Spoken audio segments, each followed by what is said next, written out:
বেড়াতে গিয়ে যে এরকম একটা অভিজ্ঞতা হবে সত্যি কল্পনা করতে পারিনি। এখনও সে অভিজ্ঞতার কথা যখন আপনাদের বলি তখন শিরদাঁড়া দিয়ে যেন ঠান্ডা রক্তের স্রোত বয়ে যাচ্ছে আমার। কি করে ভাঙলো, কে ভাঙলো এটা?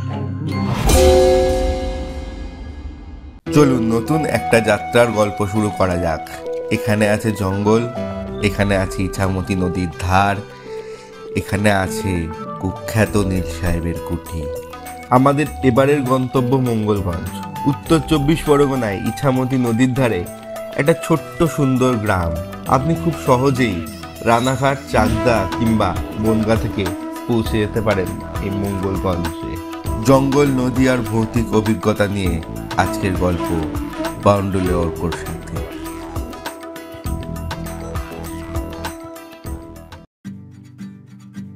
দিনটা ছিল 6 ডিসেম্বর। শীতের হালকা হালকা আমেজ অলরেডি পড়ে গেছে।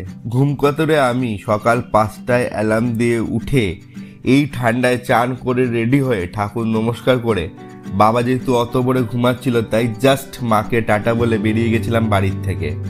আর একটা নতুন জার্নি হবে সেই উদ্দেশ্যে।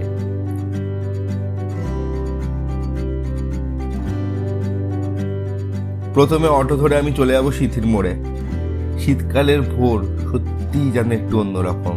কুয়াশাচ্ছন্ন রাস্তা দিয়ে আমি ধীরে ধীরে এগিয়ে যাচ্ছি সিথির মোড়ের দিকে। ওইখানে বাপন আমার জন্য ওয়েট করছে। আমি একটু ঘুম কাতুরে বলে সকাল কি জিনিস তা ঠিক আমার জানা নেই, কিন্তু বেড়াতে যাওয়া হয় যখন বা অন্য কোনো কাজে সকালের সাথে মাঝে মধ্যে যখন আমার সাক্ষাৎ হয় তখন ভাবি রোজ কেন দেখা হয় না, রোজ আমি কতটা মিস করে যাই। এসে গেছি সিথির মোড়ে, আর এখন আমার কাজ হচ্ছে বাপনকে খোঁজা। যারা আমার ভিডিও রেগুলার ফলো করেন তারা বাপনকে চেনেন, আর যারা নতুন দেখছেন এবারে ভিডিও তাদেরকে চিনিয়ে দিচ্ছি। দেখি বাপন কোথায় আছে, একবার কল করতে হবে। দেখতে পেয়েছি বাপনকে। Bapan, good morning. চ, এই আমার সাথে বাপনের দেখা হয়ে গেছে। বাপনকে যারা চেনেন না তারা আগের ভিডিওগুলো দেখেননি, তার মানে এখন আমরা যাব হচ্ছে দমদমের অটো ধরবো সিথির মোড় থেকে। সিথির মোড় থেকে দমদমের অটো ধরে চলে যাব হচ্ছে দমদম স্টেশনে। সেখান থেকে আমাদের নৈহাটির ট্রেন, তাই তো? রানাঘাটের ট্রেন। এই লোকাল ট্রেনের ব্যাপারে আমি একদম মানে জিরো। আমাকে ধরে বেঁধে এরা চশমাটা আমি আনতে নিয়ে যাচ্ছে। আর তুই চশমা আনতে ভুলে গেছিস? ব্যাস, ও প্রত্যেকবার কিছু না কিছু ভুলবে। এই ব্লগ শ্যুট হচ্ছে কিন্তু একদম আমার নতুন ক্যামেরায়, DJI Action 4। তাই একটু কেরামতি করে টাইম ল্যাপস নিতে নিতে আমরা পৌঁছে গেলাম দমদম স্টেশনে। আর সেখানে আমাদের জন্য কে অপেক্ষা করছে জানেন? সৌম্যজিৎ আর সৌরভ মণ্ডল। ওরা ডাইরেক্ট এসে দক্ষিণেশ্বর থেকে ট্রেন ধরে দমদম স্টেশনে চলে এসেছি। দমদম স্টেশনের ওপরে, আর আসছে আমাদের সেলিব্রিটি সৌম্যজিৎ আর পাশে সৌরভ। চলে এসছে সৌম্যজিৎ আর আমাদের সৌরভ মণ্ডল। ভাই কতদিন পরে দেখা, অনেকদিন পরে, সেই কালকে 5টার সময় বিকেলে দেখা হয়েছিল, আজকে আবার সেই দেখা। অনেক দিন পরে দেখা। এখন আমরা যাচ্ছি ট্রেনে করে হচ্ছে পারমাদান তো যেতে পারবো না ট্রেনে করে, এখন রানাঘাট যাচ্ছি। চলুন, ট্রেনের জন্য অপেক্ষা। 7:37-এর ট্রেন। কটা বাজে এখন? এখন ঘড়ির কাঁটায় 7:21। আর বেশিক্ষণ দেরি নেই, আমাদের ট্রেন আসলো বলে।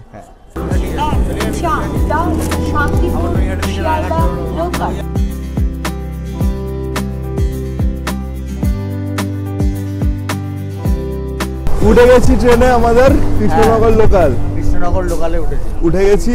আর আমাদের মধ্যে দুজন কিছুতেই বসতে চাইছে না, ফাঁকা সিট দেখো।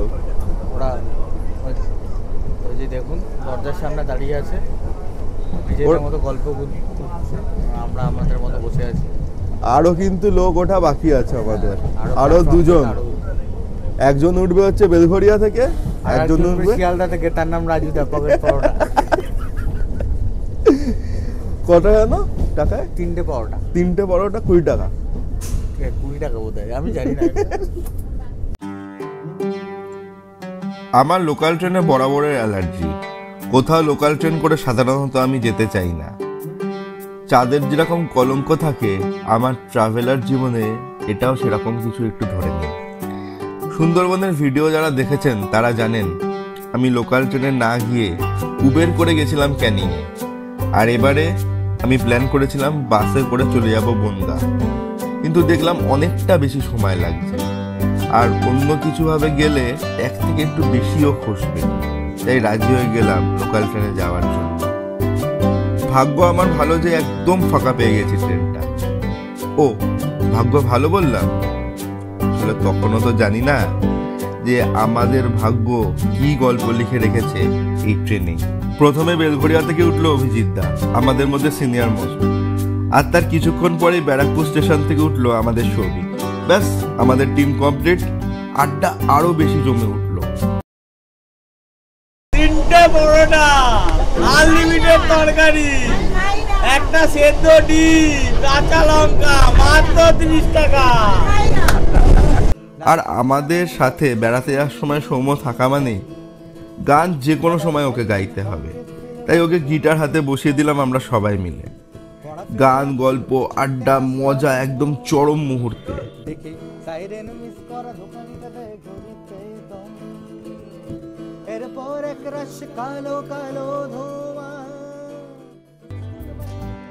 আর ট্রেন এতটাই ফাঁকা যে কেউ কেউ এই সিট ওই সিট ঘুরে বেড়াচ্ছে, আর আমাদের কেউ কেউ তো সিট আবার শুয়ে পড়ছে, আর আমাকে বলছে, দেখ এই কারণেই বলেছিলাম train is the best option. আমি আর কি করব, সত্যি এত ফাঁকা ট্রেন দেখে সম্মতিতে আমাকে ঘাড় নাড়াতেই হচ্ছে। কিন্তু তখনই সবচেয়ে বড় আঘাতটা আমাদের মধ্যে নেমে এলো। আমরা ভুল ট্রেনে উঠে পড়েছি। কৃষ্ণনগর লোকালে ওঠার বদলে আমরা উঠে পড়েছি কল্যাণী সীমান্তে। যে আমাদের লোকাল ট্রেনের গাইড বাপন, সে বলছে তার এই রকম ভুল ট্রেনে উঠে আমরা এখন কল্যাণী সীমান্তে চলে এসেছি। ট্রেন থেকে নেমে সেখানে কিছু সাধারণ মানুষের সাথে কথাবার্তা বলে আমরা ডিসিশন নিলাম যে আমরা এখান থেকে টোটো অথবা অটো ধরে চলে যাব কল্যাণী স্টেশনে। সেখান থেকে ট্রেন ধরে আমরা চলে যাব রানাঘাটে। আমরা যে নীলকুঠিতে যাচ্ছি, সেখানে যে স্কন্দকাটা ভূত আছে, সেটা এখন আমাদের টোটোতে। দেখুন, কল্যাণী শহরের ওপর দিয়ে ছুটে চললো আমাদের টোটো। যেতে 20 মিনিট সময় লাগবে, আর 20 মিনিট আমরা হিসেব করে দেখলাম আমাদের হাতে 3 থেকে 4 মিনিট সময় থাকবে ট্রেন ধরার জন্য। যদি একটু লেটও হয়ে যায় তাহলে কিন্তু আমরা এই ট্রেনটাও মিস করব। কি যেন একটা বাধা বারবার আমাদের আটকে দিচ্ছে আমাদের গন্তব্যে পৌঁছানোর থেকে। যাই হোক, আমরা সে বাধা অতিক্রম করে ঠিক সময়ে পৌঁছে গেছিলাম কল্যাণী স্টেশনে। চলে এসেছি কল্যাণী স্টেশনে। এখান থেকে আবার লোকাল ধরবো।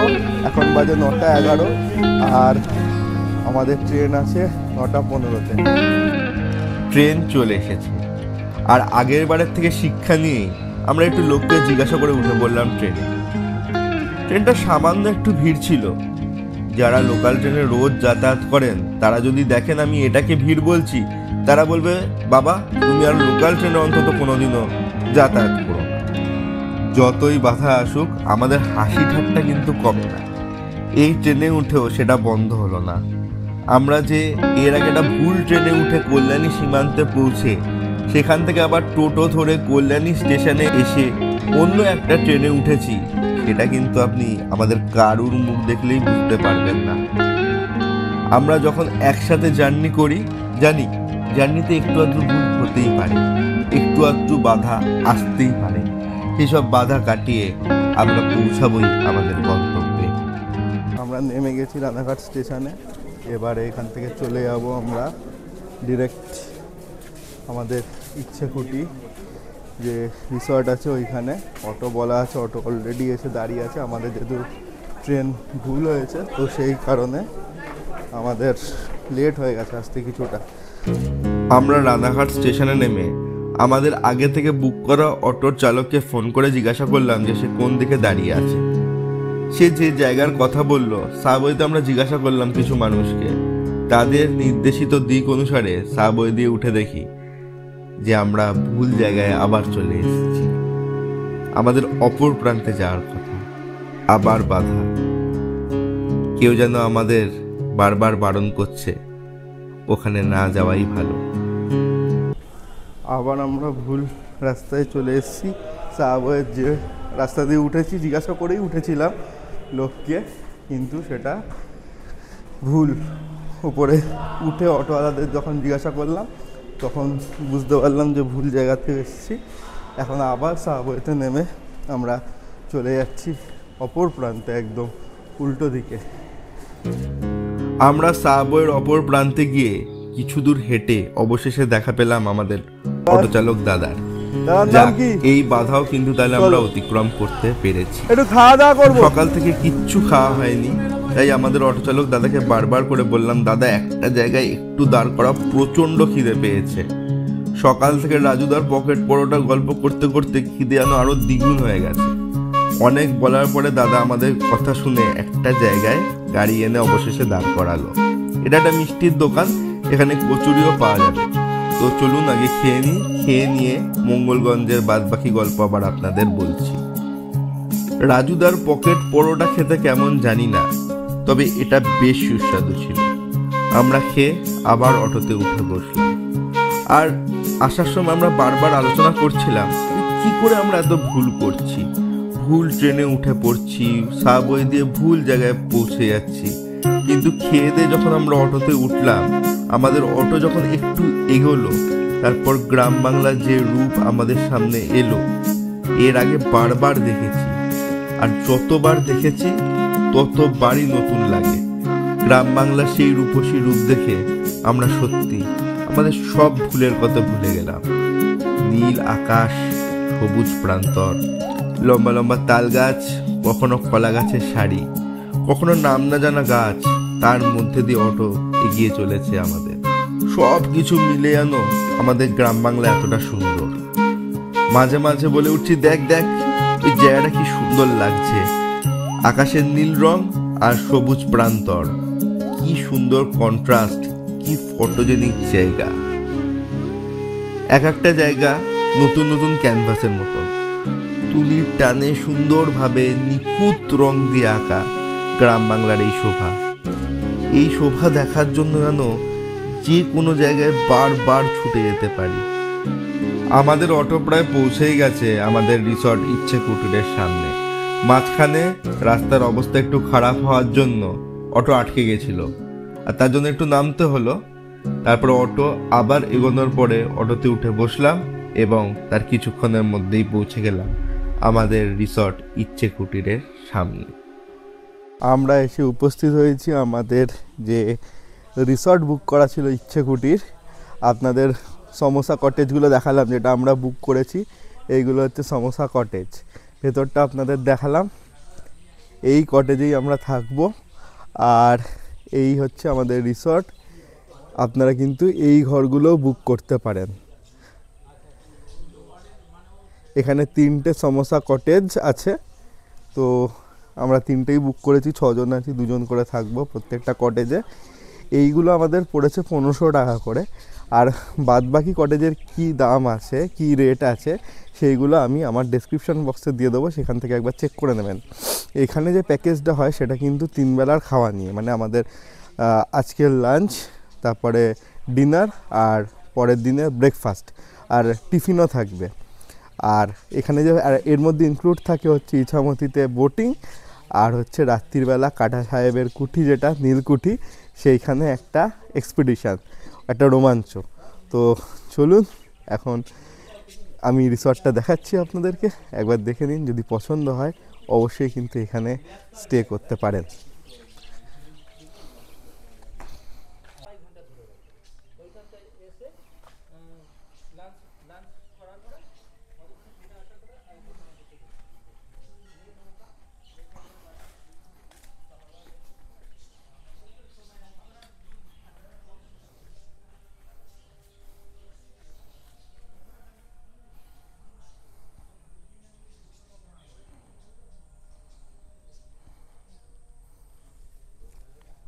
এখানে কিন্তু একটা ট্রি হাউস আছে, এখানেও কিন্তু আপনারা থাকতে পারেন।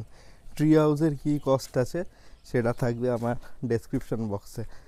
আর অন্য কোনো যদি কোয়ারি থাকে আপনাদের, সেটা কিন্তু আপনারা অবশ্যই করবেন কমেন্টের মাধ্যমে। আর এই আমার পেছনে দেখতে পাচ্ছেন টেন্ট আছে প্রচুর, তো যারা ভীষণ অ্যাডভেঞ্চার প্রিয় তারা এই টেন্টে এসে একটা রাত থাকতে পারেন। এবার একটু ফ্রেশ হওয়ার পালা, ফ্রেশ হয়ে বেরিয়ে পড়বো মঙ্গলগঞ্জ ঘুরে দেখার জন্য। আমাদের রিসর্টটা বেশ ভালোই ছিল, এখানে থাকারও বিভিন্ন অপশান আছে, সেটা আমি ভিডিওতে বলেছি। কিন্তু যেটা বলা হয়নি সেটা হচ্ছে অতিরিক্ত জঘন্য ওয়েলকাম ড্রিঙ্কসের সাথে আমাদের যে ওয়েলকাম করা হলো তার কথা। নমস্কার, আপনাদের বাউন্ডুলে অর্ক চ্যানেলে আরেকবার স্বাগত জানাই। আপাতত এখন কিন্তু আমরা রাইট নাও ফরেস্টের দিকে এগোচ্ছি। আর এখন মঙ্গলগঞ্জ আমরা ইচ্ছেকুটি থেকে বেরিয়ে হয়েছি আমরা 6 জন উইথ বাউন্ডুলে অর্ক আমার সাথে আছে, ও বাকিটা বলবে। সামান্য কিছুক্ষণ বিশ্রাম নিয়ে আমরা পায়ে হেঁটে বেরিয়ে পড়লাম ইছামতি নদীর পাড়ে আসার জন্য। এখান থেকে আমরা নৌকা করে যাব বিভূতিভূষণ অভয়ারণ্য বা পারমাদান ফরেস্টে। পরিবেশটা একবার শুধু লক্ষ্য করুন, কি দারুণ। কিন্তু এই পরিবেশ নষ্ট করছে কিছু পিকনিক করতে আসা লোকজন। বড় বড় বক্সে গান চালাচ্ছে, আর এখানের যে নির্জনতা সেটা সম্পূর্ণভাবে নষ্ট করছে। আর নদীর পাড় প্রচণ্ড নোংরা করে দিয়ে চলে যাচ্ছে। আমি জানি না এদের শুভবুদ্ধির উদয় কবে হবে। আমি এদেরকে দেখিয়ে আমার ভিডিও আর দূষিত করতে চাইনি। আমরা উঠে বসেছি আমাদের নৌকায় পারাপারের জন্য। আমরা যাব বিভূতিভূষণ অভয়ারণ্যে।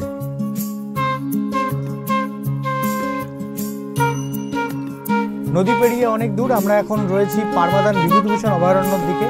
নৌকো করে আমরা নদীর এপার থেকে ওপার যাচ্ছি। আমার সঙ্গে আছে সৌরভ, সৌভিক, আর এক সৌরভ চ্যাটার্জি। আমার ক্যামেরার ওপারে রয়েছে অভিজিৎ, অরিত্র, এবং ওরা দেখিয়ে দেবে কি সুন্দর আমরা জার্নি করছি একসঙ্গে। এবং এই ফরেস্টটা কিন্তু দেখাই যাচ্ছে, এত সুন্দর একটা দারুণ ভিউ। চলুন বাকিটা আপনাদের সাথে শেয়ার করবো একটু পরে।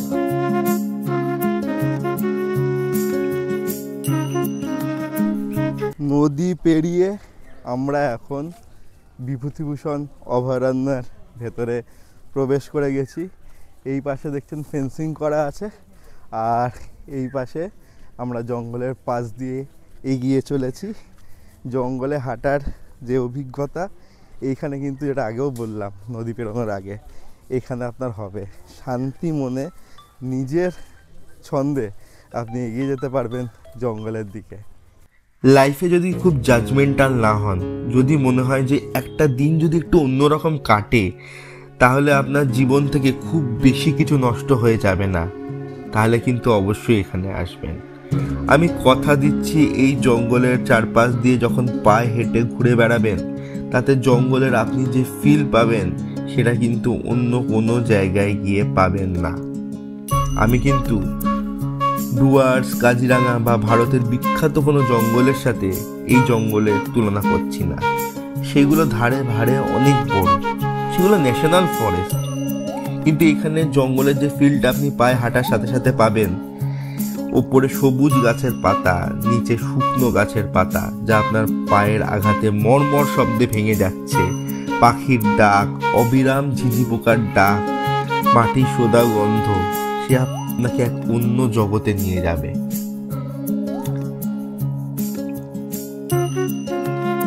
আচ্ছা, সৌভিক একটুখানি ট্রাই করছে ব্লগ করার, দেখি কেমন ব্লগটা করে। আমরা এখন এসছি, পারবো না, ছেড়ে দে। আমরা কিন্তু এখন বিভূতিভূষণ অভয়ারণ্যর যেখানে দাঁড়িয়ে আছি, সেখানে কিন্তু প্রচুর হরিণ একদম আমাদের সামনে দাঁড়িয়ে আছে। আর এখানে লেখাই আছে পশু পাখিকে বিরক্ত করবেন না এবং কোনো খাবার খাবেন না। সো আমরা জাস্ট ক্যামেরাটা মুভ করে দেখাবো।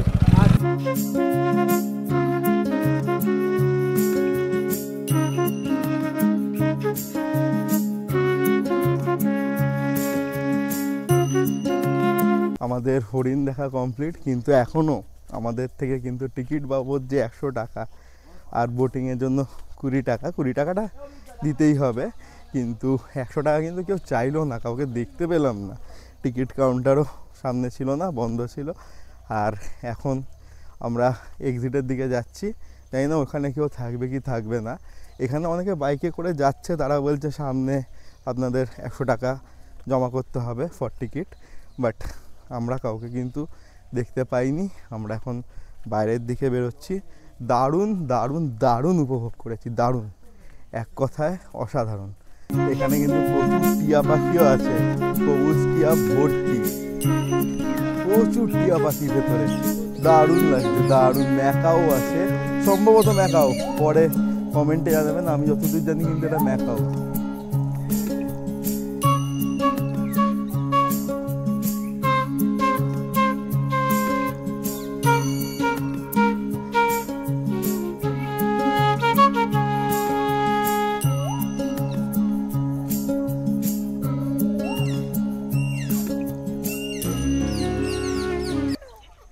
ম্যাকাওটাকে দেখতে পেলেন কিনা জানি না, একদম টপে উঠে গেছে।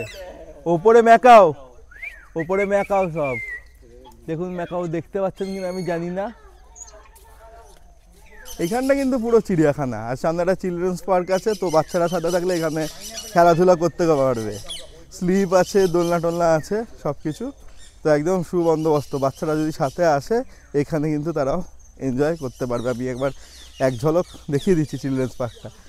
এই দেখুন, এখানে বিভিন্ন রাইড আছে, স্লিপ আছে, আর এই আমরা এখন জঙ্গলের শেষ দিকে চলে এসেছি, বেরিয়ে যাবো এবার আস্তে আস্তে। আর অভিজিৎদার মজাটা দেখুন। আর আমরা সবাই মিলে সৌম্যকে রিকোয়েস্ট করেছি, যেমন সুন্দরবনে প্রচুর গান গেয়ে আমাদের প্রচুর আনন্দ দিয়েছে, তো এখানেও সেটা একটা রিকোয়েস্ট, সৌম্য একটা কিছু হয়ে যাক ছোট্ট করে। সবাই মিলে আমরা যেহেতু সবাই মিলে আসছি, সবাই ये दोस्ती हम नहीं तोड़ेंगे, तोड़ेंगे दम मगर तेरा साथ ना छोड़ेंगे।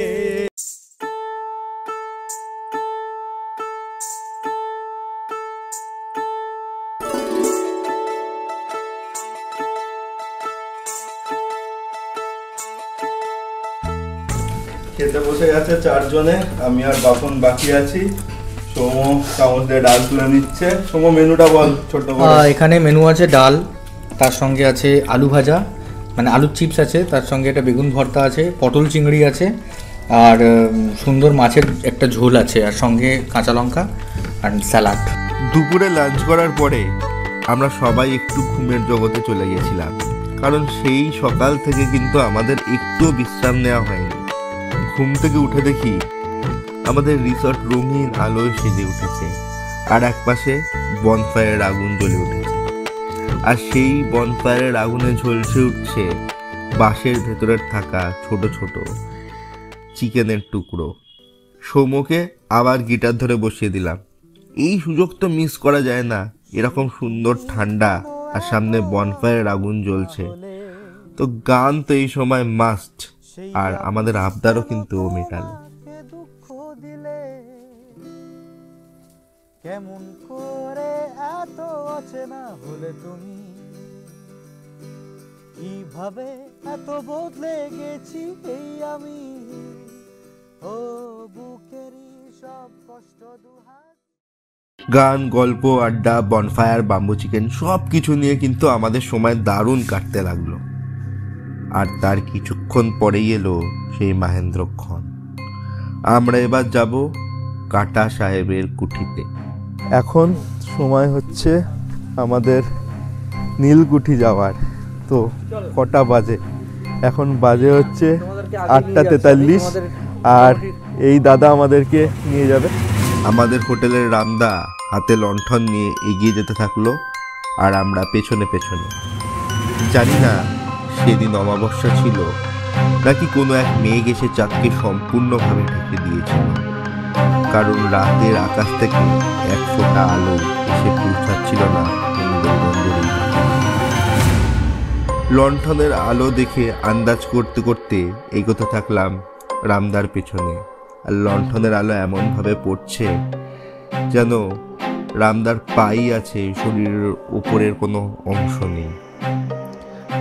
এত ঘন কালো অন্ধকার বিশ্বাস করুন এর আগে কিন্তু আমি দেখিনি, যেখানে লণ্ঠনের আলো, মোবাইলের ফ্ল্যাশ লাইট সব কিছুই অন্ধকার যেন একেবারে গ্রাস করে দিচ্ছে। আর এই পথে রামদা নীল সাহেবের ভৌতিক ঘটনা বলতে বলতে আমাদের নিয়ে এলো তার কুঠির সামনে। নীল সাহেবের কুঠির সামনে এসে মনে হলো যেন এক প্রাচীন অপরাধের ইতিহাস আমাদের দিকে তাকিয়ে হাসছে তার কঙ্কালসার চেহারা নিয়ে। আমরা মোবাইলের ফ্ল্যাশ লাইটের আলো নিয়ে নীল সাহেবের কুঠির বিভিন্ন ঘর ঘুরে দেখতে লাগলাম। সে এক অপার্থিব অভিজ্ঞতা। আগেই বলেছি, মোবাইলের ফ্ল্যাশ লাইটের আলো গ্রাস করে এখানের অন্ধকার। নীল সাহেবের কুঠির বিভিন্ন ঘরে মোবাইলের আলো যখন ফেলছি, তার পাশের জমাট অন্ধকার থেকে কেউ যেন সমানে আমাদের দিকে নজর রেখে চলেছে। কেউ হয়তো আছে আমার পেছনে, কেউ হয়তো আছে আমার পাশে, কেউ বা আছে হয়তো একেবারে আমার সামনে, শুধু চোখের সামনে ধরা দিচ্ছে না। গায়ে হালকা হালকা কাঁটা দিয়ে উঠছে, শিরদাঁড়া দিয়ে কিন্তু ঠান্ডা রক্তের স্রোত বয়ে যাচ্ছে। এরকম জায়গাও থাকতে পারে। আপনি যদি বিশ্বাস না করেন, একবার ঘুরে আসুন। জানি না আপনাদের এই অভিজ্ঞতা হবে নাকি, জানি না আপনারা কিছু অনুভব করবেন নাকি, কিন্তু জানি এই অন্ধকার, এই জমাট অন্ধকার আপনাদের সবাইকে অবাক করাবে, আপনাদের সবার গায়ে শিহরণ জ্বালাবে, আপনাদের সবার শিরদাঁড়া দিয়ে ঠান্ডা রক্তের স্রোত বয়ে নিয়ে যাবে। এই কুখ্যাত নীল সাহেবের কুঠি অনেক খুন, অনেক হত্যার সাক্ষী। সেই সব সাক্ষীরা আপনার চারপাশে গোল হয়ে দাঁড়িয়ে আছে। হয়তো আপনি তাদের দেখতে পাচ্ছেন না, কিন্তু অনুভব ঠিক করতে পারবেন। আবার একটা সুন্দর নতুন সকাল। আজকে আমাদের ফিরে যাওয়ার কথা কলকাতায়। আমরা ঘুম থেকে উঠে একদম রেডি, সবাই একদম ফুল চাঙ্গা। তার কারণ এখনো আমাদের জার্নি কিন্তু শেষ হয়নি। ইছামতিতে নৌকা বিহার তো এখনো বাকি। আমাদের রিসর্ট থেকে আমরা পায়ে হেঁটে এগিয়ে এলাম ইছামতি নদীর ধারে। এখন যেটা দরকার, এই জমাট ঠান্ডা, এই শীত কাটানোর জন্য একটু গরম চা। আর ইছামতি নদীর পাড়েই রয়েছে সেই কুখ্যাত কাটা সাহেবের কুঠি। চলুন দিনের বেলা থাকতে থাকতে এর ইতিহাসটা দু এক কথায় আপনাদের বলে দিই। আর সুন্দরবনের মতন এই পর্ব শেষ করব সমর গানে, ইছামতি নদীতে ভাসতে ভাসতে। সাথে থাকবে অপার্থিব রূপসী বাংলা। আমরা এখন এসেছি নীলকুঠি সাহেবের বাড়ির সামনে। এই আমার পেছন দিকে দেখতে পারবেন নীলকুঠি সাহেবের বাড়ি, যেটা আমরা কাল রাত্রিবেলা লণ্ঠনাতে এসেছিলাম। তো এটা ঠিক ইছামতি নদীর ঠিক উল্টো দিকেই। তো যখন আপনারা বোটিং করতে আসবেন, তখন কিন্তু একবার দেখে নেবেন দিনের আলোতে। তার কারণ রাত্রিবেলা আমি যতটা পেরেছি ফ্ল্যাশ দিয়ে দেখানো যায় ততটা দেখানোর চেষ্টা করেছি আপনাদেরকে। আর এখন আরেকবার আপনাদেরকে দেখিয়ে দিচ্ছি নীলকুঠি সাহেবের এই বাড়ি, সাথে থাকবে এই বাড়ির ইতিহাস। 1800 শতকের শুরুর দিকে আশ বংশের রাজত্ব ছিল এই মঙ্গলগঞ্জে। শ্রী লক্ষণচন্দ্র আশের পিতা শ্রী মঙ্গলচন্দ্র আশের নামে এই জায়গার নামকরণ হয় মঙ্গলগঞ্জ। শুরুর দিকে ইছামতি নদীতে কেবলমাত্র আমদানি এবং রপ্তানি হতো, কিন্তু তার প্রসার ঘটতে ঘটতে এই জায়গায় বন্দর তৈরি হয়। আর সেই বন্দর তৈরির ফলে, এই জায়গার প্রসারের ফলে ইংরেজরা এসে দখল নেয় এই মঙ্গলগঞ্জের রাজার বাড়ি। সারা ভারতবর্ষে যখন নীল বিদ্রোহের আগুন ছড়িয়ে গেছিল, তখন কিন্তু এই জায়গাও তার ব্যতিক্রম থাকেনি। নীলকর সাহেবদের অত্যাচারের ফলে চাষিদের পুঞ্জীভূত রাগ ঝরে পড়ে তাদের ওপরে, এবং সেই সময় এক নীলকর সাহেবকে মাথা কেটে খুন করা হয় এই মঙ্গলগঞ্জের রাজবাড়িতে। সেই থেকেই এই বাড়ির আর এক নাম কাটা সাহেবের কুঠি। বসে ভাবি নিরালায়, আগে তো জানি না বন্ধের পীড়িতের জ্বালায়। ও যেমন ইটের ভাটায় কয়লা দিয়া আগুন জ্বালাইছে, ও যেমন ইটের ভাটায় কয়লা দিয়া আগুন জ্বালাইছে, দেওয়ানা বানাইছে রে।